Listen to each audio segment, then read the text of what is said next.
Dave, on Monday you had Nolan hitting sixth in the lineup. You moved him back up to second today. Was that a gut feeling? Was it something that you'd seen in practice? Just if we had two guys that can really run up top, right and the left. Suzu's got some power too. They both can steal bases.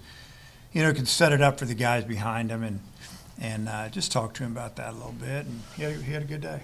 He was the only one of your players that didn't strike out today. Were you happy with the way you put the bat on the ball? Yeah, I mean one of the bats, he battled with two strikes and maybe two of them and hit a fly ball. I think he hit a ground ball, but at least he made him field it. And, so it was a little bit frustrating today. And then for Gabe, what did you think of his performance, first of all, but then also when he had runners on base, seemed like he was in control? So basically that's what I just told the team. I mean, our pitchers gave up, two solo homers. They usually don't beat you. But they did a great job of pitching with runners in scoring position. And both those guys have a lot of experience either pitching out of the pen in those type of situations, and that's what good pitchers do. They find a way to get you out. And there were a couple innings there where they had runners at third base with less than 2 outs, and they didn't score. And that ended up being the difference in the game. Yeah. Only 2 walks from those pitchers as well. I mean, just how good is it for this 1-2 punch you've got going on early on Fridays to have that type of control on the mound as well? I mean, it was really good. And, we just felt like that we weren't swinging the bats very good. We left some runners out there. I think, we just felt like, I don't know if it was 5-1 when we took out Gackle. But we already, it was 3-1, and we had, Gibler getting loose. And we just said, hey, the game's closer than this. We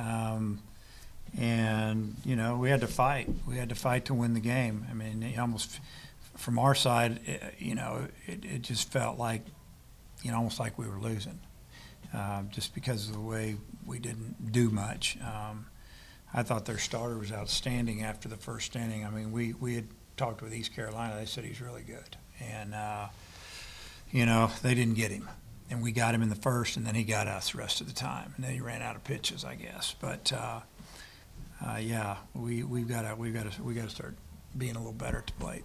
On the flip side of that, like, you guys only had 2 walks. Do you think maybe you want to see some more patience at the plate? I don't know. It didn't seem like I don't they think weren't. so. I don't think today was about patience. I thought they were throwing a lot of strikes after the first inning. There was a lot of strikes, and we struck out probably 4 times backwards Ks, and maybe 3 of them were on full counts. One of them was on a 0-2 pitch.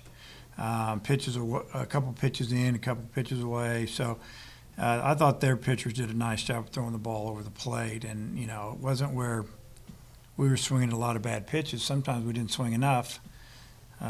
Sometimes we just swing and miss or foul pitches off. And, they didn't leave anything in the middle of the plate, but, that's what good pitchers do. They throw the ball to the corners and keep you off balance a little bit.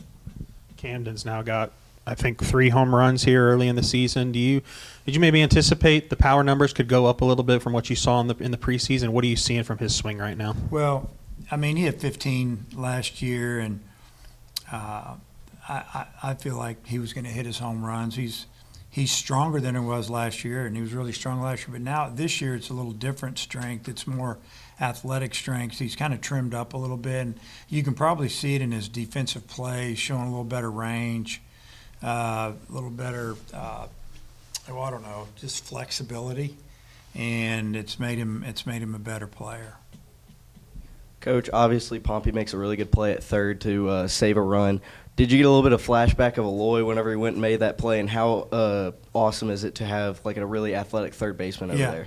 Yeah, he's very athletic, obviously, and we were playing in double play depth. I think we had a runner at first and third at the time, 1 out. I don't remember exactly, but the shortstop had a long way to go, and the ball wasn't hit real good, so he was really the only one who could get to it, and I thought Pompey made it look easy.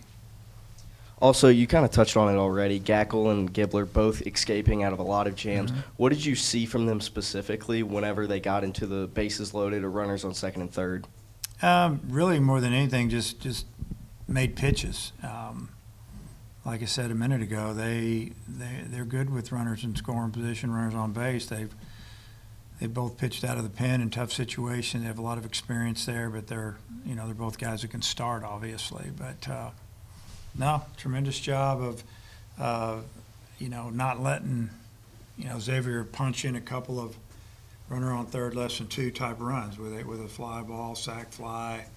One was a nice play by Pompey, like you said, and then I think he got him a fly ball or strikeout to end that one. And yeah, it was. Other than that, they I thought both of them pitched outstanding.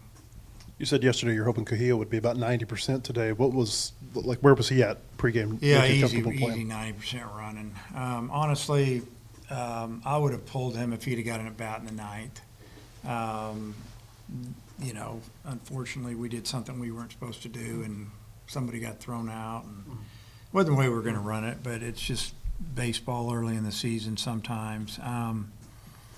But yeah, and I would have taken him out really just to kind of keep an eye on that thing. Been out there, it's kind of getting cold. Been out there for 9 innings. Let's let somebody else run him down. I don't know if I can remember him beating the shift the way he did on that one single. I mean, is that maturity as a hitter? He'll tell you, hit that off the end of the bat. He just spun it through the infield. He was out front a little bit.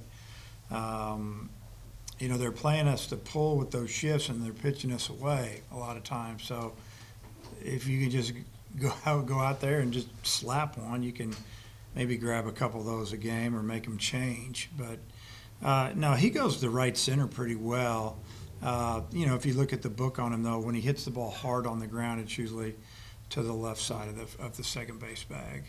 And then it seems like it's this way every year, but it's the largest crowd you ever had for a home opener here. Just walk out there at 2:30 on a Friday afternoon. What do you think to see that many people? Yeah, it doesn't surprise me. I mean, we're taking batting practice, and there's people that are lined up all the way around the corner like it's a regional type game. And I just think that baseball's pretty popular here. We had a great year last year. We start on the road. People wanted to see what's up. They wanted to be out here today, and I really appreciate it. And then it wasn't like it was 70 degrees because we've had a couple of those. We haven't had that big a crowd, so hopefully they'll come back tomorrow and we'll swing it a little better. Gibbler only had 2 strikeouts. He's usually a heavy strikeout guy. Is it encouraging to see him have a great performance like that when he's not maybe striking guys out like that? Yeah, and one reason is because, Xavier, they swing. They go up there to hit. They swing. And they made some contact. And then they did a really nice job 2 different times. They got some base hits with 2 strikes, 1-2, 0-2. Then we got an 0-2 hit. They got a 1-2 double down the right field line after we thought we had strike 3 the pitch before. So they did a good job of fighting to put the bat on the ball. But, I'm fine with them not striking out a bunch of guys. Just let them make some contact, let us field it. Coach, nice job. Okay. Thank you.